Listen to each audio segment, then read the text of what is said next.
Hello, everyone, and welcome to Grid Live Encore. I'm Ben Schneider alongside Brandon Crosslin. Brandon, it's great to see you. I know you've appeared on a couple of programs with Grid already, but once again, just want to say welcome to the Grid Network team. It's great to have you co-hosting Grid Live Encore. Thank you, Mr. Ben Schneider. It's a privilege to be here with you guys on Grid Network, and I tell you what, the welcoming has been great so far, and I'm privileged to be a part of a group of guys that's got that one goal in mind, just to have good quality content that's live motorsports coverage, and there's no telling what we can do here in the coming months. I'm looking forward to where we can take Grid Network from here, and glad to be here on this show. Yeah, I completely agree with you, and it's great to have you here. And I think we've got a lot to talk about their season openers here at Daytona, and we have to start with the Xfinity Series and a recap of that race. And specifically, I want to start with what happened on the last lap. As is often the case on super speedways, we saw a multi-car accident on the last lap, and Schneider got the worst of it, flipping into the catch fence on the back straightaway. Now, Schneider was unharmed, but debris ended up going through the fencing, ironically, crazily enough, I should say, right where the 2311 Cup Series team was camped out, and co-owner Michael Jordan was there as well, so a bit of a scary situation for that team. So as we start out here, Brandon, I guess my first question is, should NASCAR take a look at doing something, maybe raising the height of the wall or modifying the catch fence? The catch fence obviously did its job keeping the car on the track, but it rips the car apart like a cheese grater, and the whole engine was gone from Myatt's car. So can anything be done to remedy that? You know, Ben, I don't know if there really is anything we can do. I mean, yeah, we can say maybe make the wall higher, but I think just making the wall higher is going to look silly. So I would rule that out. But possibly what they could be doing is redesigning that fence structure, maybe in some way going forward, where that pole, we have the poles that connect the fleshing, of the catch fences. I think NASCAR is walking on hot coals right now, continuing with this design, because I mean, flip after flip.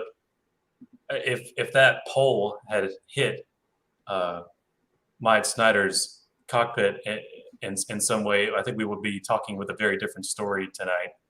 And unfortunately, my mind just went to, I know it's not open wheel, but you look at other catch fence scenarios like Pocono with IndyCar in 2018 with Robert Wickens, and thank the Lord he survived that. And then it happened just the same next year in 2019 with Takuma Sato and Rosenqvist and Rossi.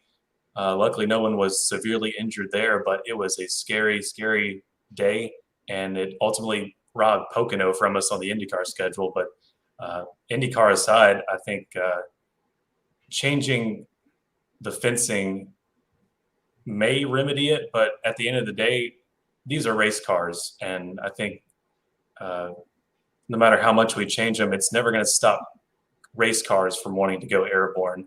And we've been fighting the same thing for decades, Ben. Yeah, well, the Wickens crash came to my mind as well, and we've got some comments in the chat here, including from our own Adam Lemeris. Glad to see Myatt Snyder walk away, absolutely, and completely agree. It was frightening to watch there. I want to bring a comment back up from Joe here. It looks like Joe was talking about, I think Denny Hamlin posted something on Twitter about how part of the debris that came off of Myatt's car went through the fence and struck one of the buses that was in his area. And one other thing I saw was, I think this happened to JJ Yaley's car. A piece of debris went through the trunk end of the rear end of the car. So again, a scary situation there. If that happens 5 feet forward, close to the driver's side in the cockpit area of the car, again, we're probably having a very different conversation right now. So yeah, I mean, I think it's certainly a scary situation anytime you get cars going airborne, and you're going to have the crowd on social media that IndyCar stopped racing at Pocono. I saw people saying we shouldn't race at Daytona Talladega anymore. I think that's a little bit too far. Racing has always been dangerous, and we need to find ways to continue to be strong in our safety innovation and everything. Amber's got a question here: is plexiglass an option? Maybe something like that could be considered. I think there's there's a whole multitude of ideas people might be willing to put forward. Like I said, I think the main purpose of a catch fence is to keep the cars on the track, and it has largely succeeded in doing its job there. But it's what happens when the car gets into the catch fence that has been concerning, not just on the NASCAR side, but obviously you think of Wicken's accident at Pocono and the damage that it did to not just his car, but to Robert Wickens as well, keeping out of racing for a couple of years. And, it's miraculous that he's back racing in sports cars in IMSA this year. But certainly something to consider going forward. I think anytime you have an accident like this, it's a good opportunity to start the debate up again. Like, should we bring the height of the walls up? Would that help? And should we redesign the catch fence?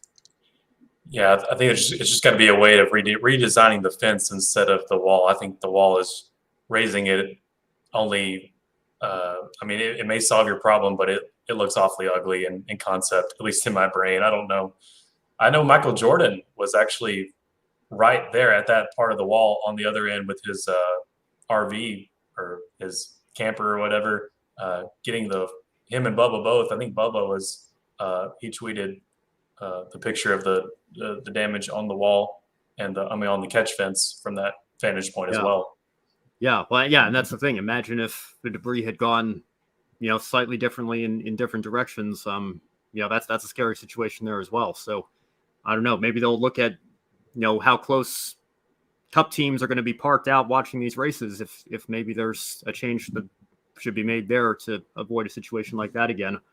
Adam chiming into the chat here. Thanks to Amber for buying us coffee Thursday night. Amber and Zach, thank you again for your donations there. And thanks, guys. Our own Joe chiming in. The worst ones are where the vehicle suddenly stops, like Robert and Austin Dillon's crash in 2015. And you're absolutely right. I think Jeremy Clarkson has that quote, right? That speed never killed anybody. It's stopping. That's what gets you. Stopping suddenly is what gets you. Yeah. So certainly, again, relieved to see Myatt Snyder is okay. But again, this is, I think, an opportunity for us to take a look at safety improvements that can be made.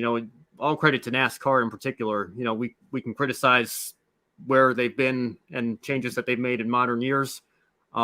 There's no doubt that they have been leaders in terms of the safety of motorsports, and their cars are unbelievably safe. And in spite of that, there's you're never going to get to a point where it's 100% no risk. So I think that there's always an opportunity to continue to innovate, and this brings up that conversation once again. So we'll see if anything comes of that. Yeah. In terms of what happened in the race, all celebrations for Austin Hill, the Richard Childress Racing driver, passed AJ Allmendinger for Colleague Racing as the wreck was unfolding behind them to score his first ever series victory in his first start with Richard Childress Racing. Hill's first win comes 3 years after he scored his first Truck Series win at Daytona, ironically also in his first start with a new team in that series, at Tory Racing Enterprises, which of course he left in the Truck Series this year to come up to Xfinity with RCR. So can Austin Hill make a legitimate run at this championship, or is it still too early to tell? Well, it's possible. I mean, I think the bottom line is that it's too early to tell, but Austin Hill, first year in Xfinity, and with the RCR equipment, he's got the right stuff to do it. But I think all this was just, it just shows a driver who placed themselves in the right spot to win and took care of their stuff all through the race. And he just seemed to benefit from those circumstances that were simply just out of his control. So do I think this is a telltale sign of his championship run? No, I don't. But that doesn't mean that he can show some prowess next week at Auto Club. I think that could certainly start showing us where things lie. And then the first short track race as well. And you have to factor in all the road courses. I mean, the more the merrier, and the more these oval aces don't like when we add more road courses to the mix. Yeah, like I was saying before we came on the show here, I think everybody gets excited for Daytona. The true start of the season is next week, and that's when you truly start to see who's going to be strong as you get to different variety of tracks, because super speedway racing is so chaotic. I think Austin Hill is driving for a solid team, a team that won the Xfinity Series championship very recently with Tyler Reddick, that's made the playoffs recently with Myatt Snyder. So it's going to be a solid season for him, I think. And of course, the way this playoff system is, you make it to Phoenix, anything can happen there. So yeah, you can do everything right in this playoff system and still not be the champion. And there's the other end of that there as well. So I think it's going to be a wait and see situation for everybody. We'll have a better idea after the next few races here, not just for Austin Hill, but also for AJ Allmendinger, and for Allmendinger, yet another Xfinity race at Daytona that ended in heartbreak. If you remember, Allmendinger got spun from the lead on the last lap by Ross Chastain in the summer of 2020, passed coming to the finish line by Justin Haley in last year's summer race, and this year lost out to Hill on a last-second pass before the caution was displayed. So what does AJ Allmendinger have to do to get a win at this place, Brandon?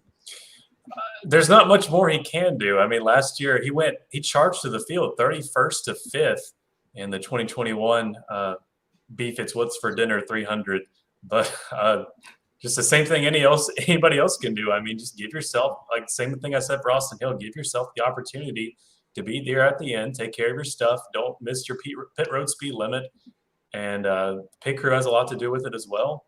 They have to be on their A game at Daytona, but just don't be aggressive early. And he did all those things. He checked all the boxes. And just, again, another bridesmaid year for AJ Allmendinger. Yes, I see. I think we got an answer rather from Amber in the chat. We asked how many times can Austin Hill win this year. Amber says 3. So he's got 1 down, 2 to go, I guess, over there. That's a good guess, Amber. Yeah. And for Allmendinger, I think everybody wants to win at Daytona, obviously. We asked if colleague, obviously we know how strong they are in super speedways. Will AJ get a plate win before the season ends? Adam says yes here to that question. And I would be inclined to agree, with how strong colleague's been. It's kind of crazy that AJ's wins all seem to come on 1.5 miles. And obviously we know he's very good on the road courses, but still looking for that Daytona Talladega win with colleague. Although in fairness, he does have a victory in a race that you may have heard of. It's fairly big at Daytona. It's called the Rolex 24.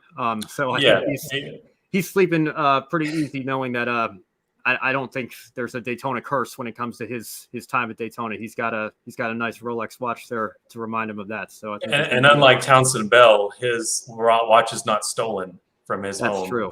he gets to keep the watch away from thieves.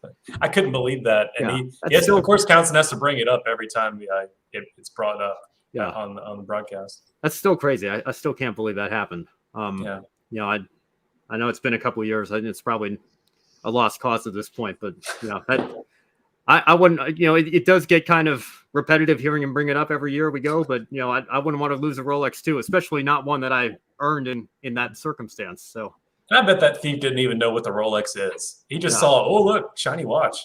He doesn't even know the implications.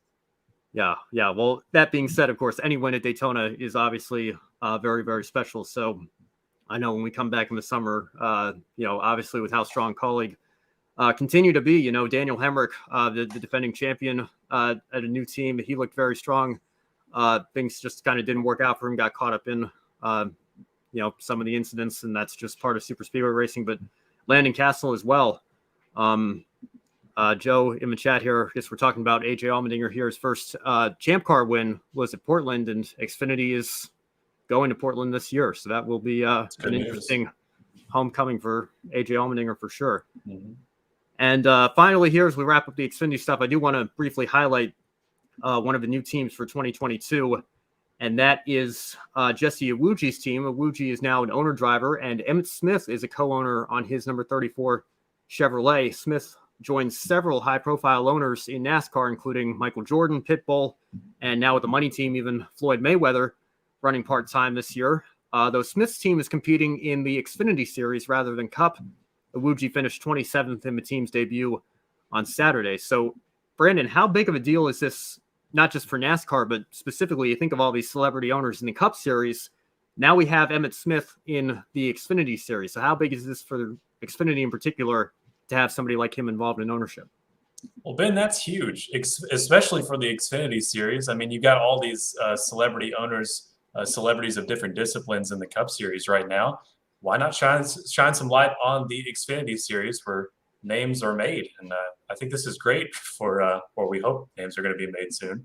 But I mean, it's great for Emmett Smith from the football world. He got a nice interview on Fox, and it makes great headlines and outlets that NASCAR usually never really gets to touch, because I mean, people who like Emmitt Smith, now they get a chance to see that he owns a NASCAR team. They may want to see what it's all about. And there's the saying that any publicity is good publicity. But I think this goes in that good publicity category, especially for NASCAR. It's a win, especially to have also more black owners in the sport as well. It looks great. And it's an all-out win. I hope Jesse Iwuji and the Emmitt Smith team do well this year. Yeah, I think for Xfinity in particular, like you were saying, it's to have a name like Emmitt Smith is going to be huge, and it's a smaller team. I think we have to keep our expectations reasonable, and obviously Jesse Iwuji's been around for a few years now, has some experience, but do I expect this team to be competing for wins right away? Absolutely not. But I think that they will, having their presence alone in the sport, particularly with Emmitt Smith being on board, it's only going to do great things. And obviously, people, I'm thinking of my mother right now. She's a big Cowboys and Florida Gators fan. So there's an Emmitt Smith connection right there. She sees Emmitt's name come up in a NASCAR headline. I think that draws people in. And, I think you've seen it in Cup already. And hopefully now you'll see it in Xfinity with Emmitt Smith. I love all these football players that are on Twitter always talking about NASCAR, like whether they're paid to do it or not. I think it's great, especially in the Twitter sphere, to see sports celebrities of different disciplines bragging on NASCAR. Yeah, well, it's hardly unprecedented too. We've had Dan Marino, Brett Favre, Terry Bradshaw, even Troy Aikman, if you want another Cowboys connection, was a co-owner on Hall of Fame racing. Yeah, so, right. But it's been a little while. All those teams are no longer in the sport, or they're under different ownership at least. So for Emmitt Smith to be coming back here and bringing that spotlight again for the NFL fans and that part of things, I think is only going to be a good thing going forward. I think the key for them is going to be, do they want to just be like the Dan Marino team? Do they just want to be a trend? I mean, are they just going to be in it for the publicity, or are they actually in here because they want to gather the experience in a couple of years and actually become competitive? So that'll be a story to follow on that team. Yeah, I agree completely. So let's move on to the Camping World Truck Series, kicked off Friday night at Daytona, and another controversy occurring at the finish as the leaders were taking the white flag. An accident began behind them, and the caution was deployed almost immediately, right before the leaders got to the start-finish line.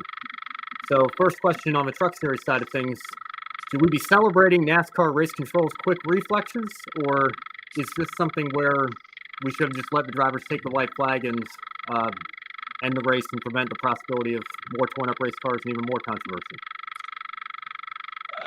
I guess it's worth celebrating. I mean, I'd rather have fairness. I'm glad that NASCAR cares enough to want the right, correct result.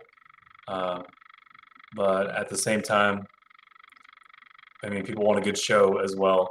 I think I fall from the boomer side of things, where I miss where we had maybe where the race ends under caution sometimes. I mean, IndyCar still does it that way. I don't want to keep comparing IndyCar to NASCAR. They're two different animals, but Emmitt and Jesse will win a race before Cowboys win the Super Bowl. Well, I'm an Eagles fan, so I'm cool with that. But thank you for saving me there, Amber. Yeah, well, I got to tell you, I put a video up today, ironically enough, kind of making my case. I thought it was quite silly that we had a situation where they were clearly, I mean, the flagman not only had the white flag in his hand, he was actively waving it, and it was unbelievable that they went back to the replay and saw that the caution light had in fact come on before the leader took the white flag. I don't know. It's very silly to me that we see these wrecks that happen and they're like, quick, let's put the caution out so that we can do it all over again and probably tear up even more cars. I think at that point, you might as well just let them take the white, and the guy running up front is obviously a deserving winner of the race. What's the point in extending it? Humperdinck says it's been too much for like 15 years. Yeah, well, 2004 is when they brought it across all three series, and trucks have been doing it for even longer. So, well, it is. We got to admit, it is better than racing back to the line. That's true. Yeah. But that's not the end of the race, though. But everybody thought that the race was over. But before we got a replay, I mean, we all thought it was done. We did. Yeah, that was a bit of a strange situation there. But, NASCAR's never going to be free from controversy, especially with rules like the overtime line and everything like that. I'm glad they went back to how it originally was. Now it's simple. You just have to take the white flag. But I thought they'd taken the white flag. I think everybody thought they'd taken the white flag. Certainly when you think of how quick it usually takes them for the caution flag to come out. But I guess whoever's working the caution light has very quick reflexes, like I said, because they got it out right away. But munching on some chips and just got their hand right on the plungers. Yeah, ready to go. Yeah, must have been trying to imagine something like that there. So John Hunter Nemechek, story that we've been following in the Truck Series for a while now. Back with KBM, Kyle Busch Motorsports this year. Led 50 of the 106 laps. Of course, the race extended due to the overtime finish. But got caught up with a big one at the end and was relegated back to 24th place.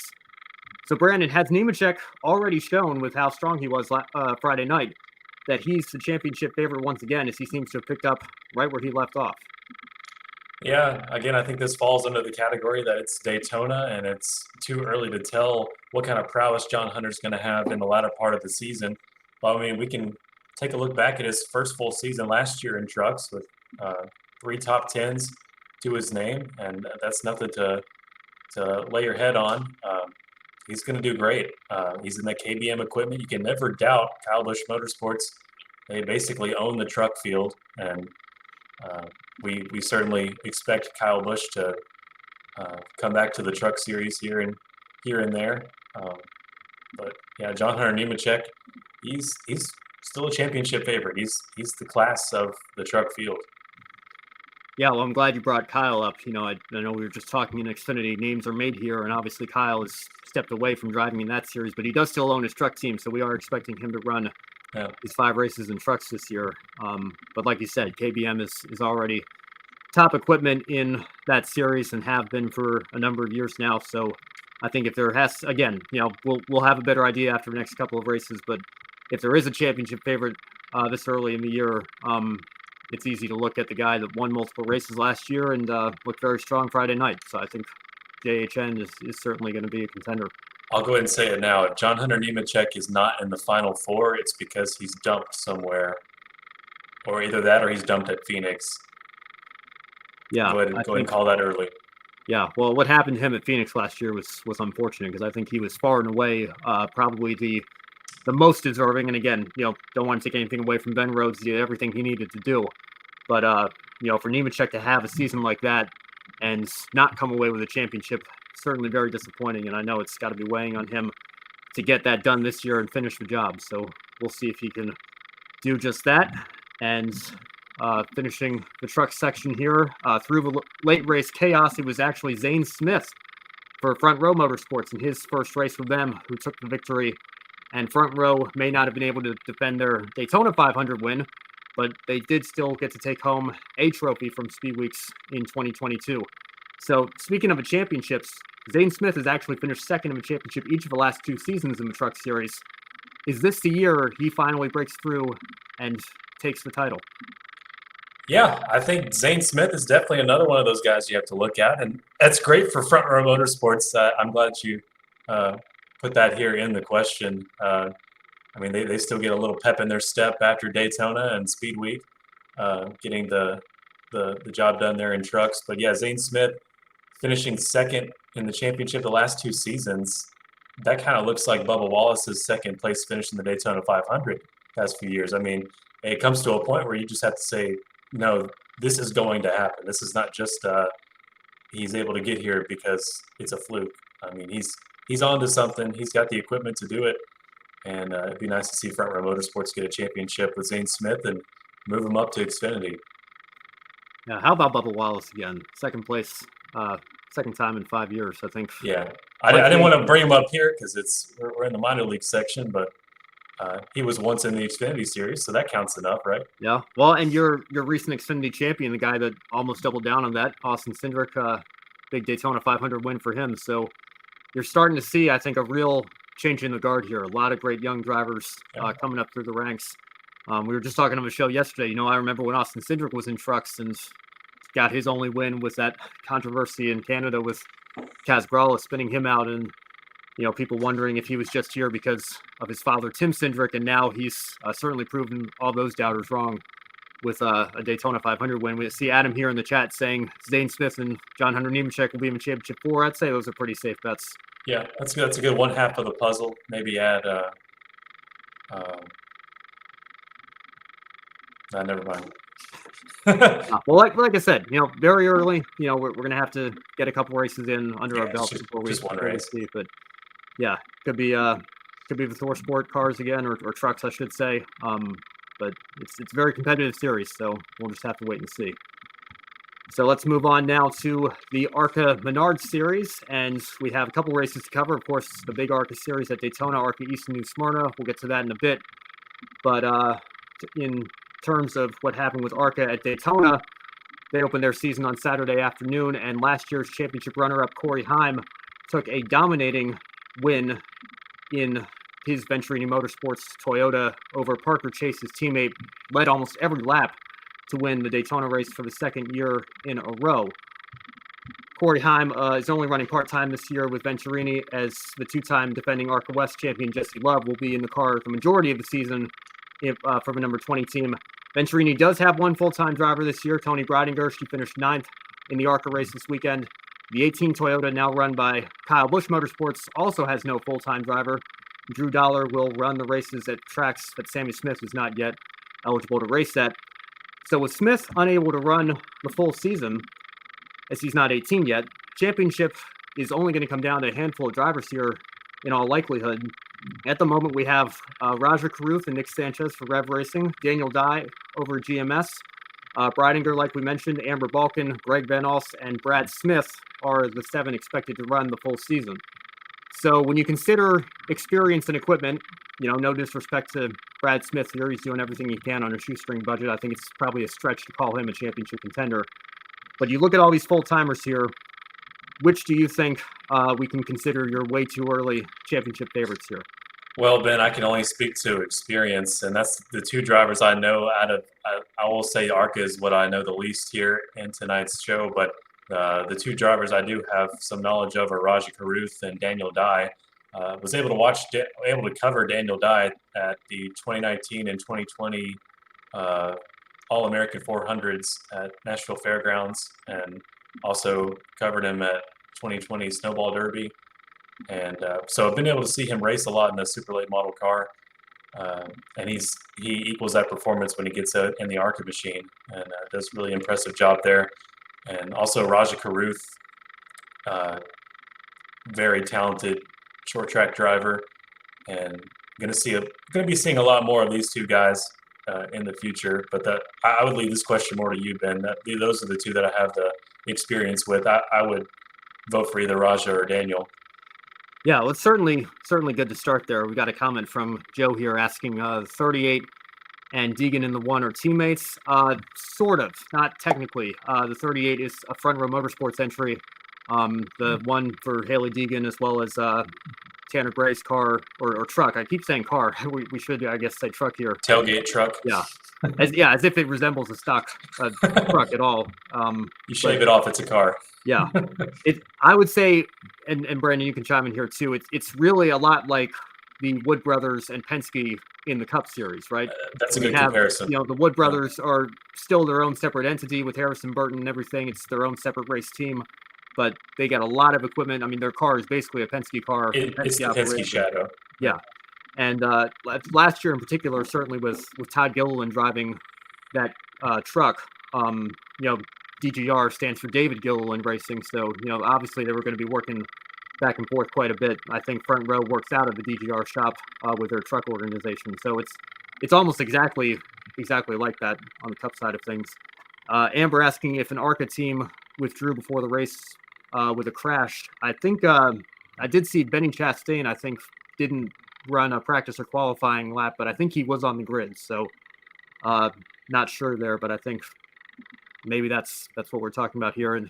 And Joe responding as well. Yeah, no problem. Getting back to the question here. Let's draw it all back. Trying to cover quite a bit here. You mentioned Raja and Daniel, right? Yeah, those are my two. Certainly, good options there. We'll see what Nick Sanchez can do. I think he actually broke some news on the broadcast. I think he's going to be running an Xfinity race or two coming up, which is a good deal for him. Tony Breininger's an interesting case to me. She has accomplished a lot over on the USAC side of things. It's hard to deny she's kind of been behind her Venturini teammates in the limited experience she's had so far. So I'm expecting, with how short some of the fields can get these days in ARCA, she'll probably have a chance at a couple of top fives at the very least. I think that's a reasonable expectation for her. I'm not sure she's going to be winning races, at least not right away. But she is the only full-time entry for Venturini, so I'm sure there's going to be a lot of backing and focus for her this season. So it's going to be interesting to see how she can do and how quickly she can learn and pick up on things and hopefully improve as the season goes on. And then Amber Balkan, similarly, not a ton of experience. Greg Van Alst, again, I don't know that we can put his equipment quite where the Venturinis and Revs and GMSs of the world are. KBM as well, but of course, with a split season, they're not running for a championship on the driver's side of things. So I think it is probably going to come down to those three, the two that you mentioned, Brandon and Nick Sanchez as well. So it should be an exciting year. Yeah, I hope to be learning a lot more about these younger drivers in ARCA as we progress in the year as well. Are Tony and Amber old enough for the Busch Light sponsorship? They are, yeah. Right now? Okay. Well, Amber's been around for a while. I think she's actually 29, so she's finally getting some opportunities here. She ran some races with Bill McAnally Racing last year in ARCA West, and Tony Breininger as well. I think she might actually be 21, so right on the cutoff there. For the Busch Beer. I think we actually saw Amber do one of the spotlight in-race ads during the Daytona 500. I think that was actually the one where they got cut off. The ads and it got cut off because they were That was the funniest thing ever. I immediately had to say, "Hello, hey NASCAR fans, this is Crash." Yep. Again, all credit to Busch Beer. I think that's a great program that they've got going, and hopefully, Brittany Zamora is somebody that had some success in K&N and has done some ARCA starts in recent years. Maybe this gets her another opportunity. So we'll see. I'm hoping for good seasons for all of them. Raja, I think, is somebody who, really has a lot of potential, and Daniel Dye as well. We've seen some great things from him. So it's going to be a good championship battle. Yeah, Daniel Dye, Raja Caruth, cool kids. I look forward to seeing them this year. Did you pay the $150 for the Flow Racing? I did not. No, sir. I'll be watching highlights, unfortunately. Yeah. Well, I feel like, I'm writing for Brock as well, so that makes sense. That makes sense. Yeah. It's a steep price, and I'm going to have to check out some of the other things that Flow Sports offers that are thrown into that deal. Lot, man. They have marching bands. They like do. ECI, marching. I think they had singing competitions on Flow Sports. Yeah, but it is kind of frustrating, though, to think back. It wasn't that long ago. I think just you have to go back to 2019 when Fans Choice was broadcasting all these races for free. So now we're where we are with Flow Racing. But I purchased Track Pass. Even Track Pass was significantly cheaper. So I don't know why. Hopefully they figure this out. Like, wait, nobody's watching it anymore. Let's lower this, or like make all the racing on Flow Racing, or like, you can cut all the dirt out. Let's just make the short track, asphalt short track, and ARCA a separate package. Like, we didn't get USAC and dirt racing, all that with Track Pass. So just give us the NASCAR Roots stuff by itself. Yeah. Well, speaking of NASCAR Roots, I think it's a good transition period to move into the ARCA East race at New Smyrna. They opened their season Tuesday night, and like we predicted, Kobe and I, on our last episode here, pretty much the Sammy Smith and Taylor Gray show. You can see on the screen they finished 1-2, and last year's winner Max Gutierrez took third place, but Smith and Gray combined to lead all 200 laps. Smith led 167 to Gray's 33, and the two finished in those two positions. So, Brandon, can anybody challenge these two this year, or is it just going to be the 18 and 17 series? Not if there's any different kind of entries. No, it's going to be Sammy Smith and Taylor Gray. I have to point out, though, Black Flags Matter was at the race there that night in New Smyrna, Darian Gilliam. And he had a video of the field going by after Sammy Smith and Gray. And honestly, one of the cars at the end sounded like a wet fart. And that's not a joke. So there's clearly a money difference between the first two and the rest. Doesn't take a genius to figure that out. And yeah, I think if there's no new entries in the field, they're going to have the season to themselves. Well, you bring up a good point. Lead into kind of what I want to close here, the final question of the night. You only had 16 cars show up. And again, not that long ago, you had Bill McAnally Racing coming out here. Of course, they're on the West Coast, but they would always come to start the regional East-West season at New Smyrna. You had 16 cars raced last night, or this weekend rather, and only 5 finished on the lead lap. Only 8 were within 2 laps of the winner. So, you can basically split the field in half in terms of how competitive everybody was.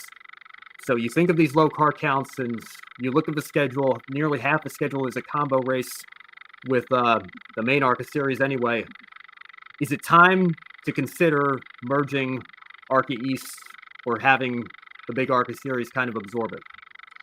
I really think it's time. I mean, when you look at the ARCA East field the other night, it looked pretty sad. But then you look on the flip side of Daytona, the ARCA series, they had a record car count. Is that correct? In so many years? In recent years, yeah. I mean, there have been years where I think they had a full field of 40 or 43, and drivers failed to qualify. But those days are long gone. Yeah. So I think it was down to 31 last year. So 30, whatever it was, 36. I think is certainly an improvement. I mean, you may point the finger on COVID for that, but still, it was a fantastic turnout. And yeah, I don't see why we aren't already merging East into the main ARCA series. I mean, it'd be nice to add these smaller venues to the ARCA schedule that maybe the big boy ARCA guys aren't going to be seeing. Yeah, well, and I can speak from experience here. I live an hour from New Jersey Motorsports Park, which used to host ARCA and what was back then K&N East Racing, and I went to the last race that in 2018 that the K&N series was at, and really, it wasn't that long ago. You think of there was a time in the beginning of the 2010s where you had Chase Elliott and Ryan Blaney and Kyle Larson and Bubba Wallace and Corey LaJoy, all racing in what was then K&N East, and all those guys are in the Cup Series now doing great things. And you look at where the series is now, and it's kind of lost its identity. We have a comment from our own Adam in the chat. Lots of tracks ARCA East could go to. New Hampshire, they used to go there. Not sure about Pocono. Maybe Pocono still have a road course here. I know regional series, they try to keep it eligible for the 15 and 16-year-olds. You can run it in the production car series on iRacing, the dreaded Pocono road course on all its variations. Yeah. Well, regardless, certainly a lot of tracks in the Northeast that they could be going to, but Stafford would be a great one. And again, not these tracks were on the schedule as recently as 3 or 4 years ago. Before it got rebranded. And, I think one of the biggest problems with East right now is you look at the West Series and you have your Bill McAnally Racings, your Sunrise Fords, your teams and your drivers and your tracks that still give the West Series its identity. You can still trace the roots back to Winston West. And then you look at the East Series and you have something that used to be Busch North, became Busch East, and kind of got rebranded there, and it's been through several sponsorship changes and rebrands. Humperdinck's bringing up back when it was known as Busch East and saying if it does merge, it would be a pretty sad loss. And I completely agree. I'm not rooting for this to happen. I hate that it's come to this, but you have to be, you have to look at this, long-term picture, big picture. Be a realist here and see, what the situation is. Like I said, you're down to 7 races in your schedule, which is, compared to, I think, the 10 that ARCA West are going to be running this year. Yeah. And they only have 1 combo race, and it's coming right up at Phoenix. And then they have 9 standalone races. ARCA East, it's 3 combo races and only 4 standalone races. And I don't even know if you could call Dover a standalone race. It's an ARCA East race by itself. It's not a combo race, but you're there supporting the Xfinity Series and Cup Series. And also, you have to think about the fans that are coming to ARCA East races. I mean, I've heard, I've not been to one, but I've heard that the ticket price, and you have to compare that to what kind of product are we getting now with ARCA East with its field count. I mean, you're better off going to your local short track and paying the cheaper ticket and seeing some real good short track racing. I mean, why would you have to think about the consumer at that point? Why would they pay this ticket price if you don't have the star power, enough of the star power, or B, you don't have the product on track to support it? Yeah, Joe's saying here he even barely remembers any Busch East, but he does remember Winston West, and I think that's part of the problem there. And again, speaking from my personal experience, we went to New Jersey Motorsports Park in 2018. Tickets were $15. And if you waited to buy your ticket the day of, they only upped it to 25. So still, you obviously wanted to get the early bird deal, but it wasn't that bad. And then we went to Dover in 2018 as well, which was the season finale for what was K&N East at the time. Only 18 cars racing at Dover, and the tickets were in the mid to high 30s for an East Series race. And, you consider the product that you're getting and the field size. And again, not that long ago that you had a full 35, 40 car field racing in the East at Dover. Is the ticket worth the price of admission that's printed on it? And I think, if the answer is no, then do we need to merge in the main ARCA? I think that's the last resort. But, the status quo as it is clearly is not working and something needs to change. Yeah, I'd probably rather spend my money watching World of Outlaws at Duck River, which is my closest dirt track around here, and probably see a better show. Yeah, it's certainly something to consider, and I've got a feeling we might be having this conversation again here as the season continues on. So we'll look forward to that, and that's going to wrap it up for tonight's episode of Grid Live Encore. Be sure to subscribe to Grid Network here on YouTube. Follow us on all of our social media platforms, Twitter, Facebook, Instagram, and TikTok. Be sure to invest in Grid Network on Patreon and join our monthly investors. Thank you, of course, as always, to Colin, Deshelle, Mark, and Robin.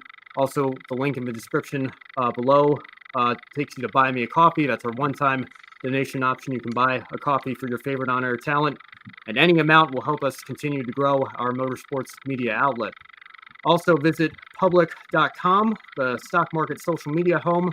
The referral code in the link below gives you $5 to invest. Public.com allows you to connect with your friends, make new friends, and use tools to learn how to invest in the stock market.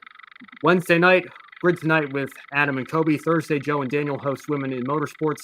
Grid Live pre-race on Saturday and Grid Live wrap-up on Sunday. And, of course, Brandon and I will be back here on Monday night with another episode of Grid Live Encore. Lots to look forward to. Xfinity at Fontana. Trucks have the week off, but they'll be back before we know it.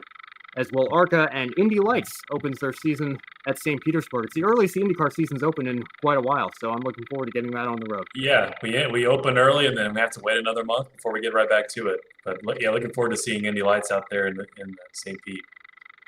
Yeah, real quick before we go, a couple more comments in the chat room. Amber asking east, west, north. Was there a south? I think maybe some Southwest stuff back in the day, some Southwest tours.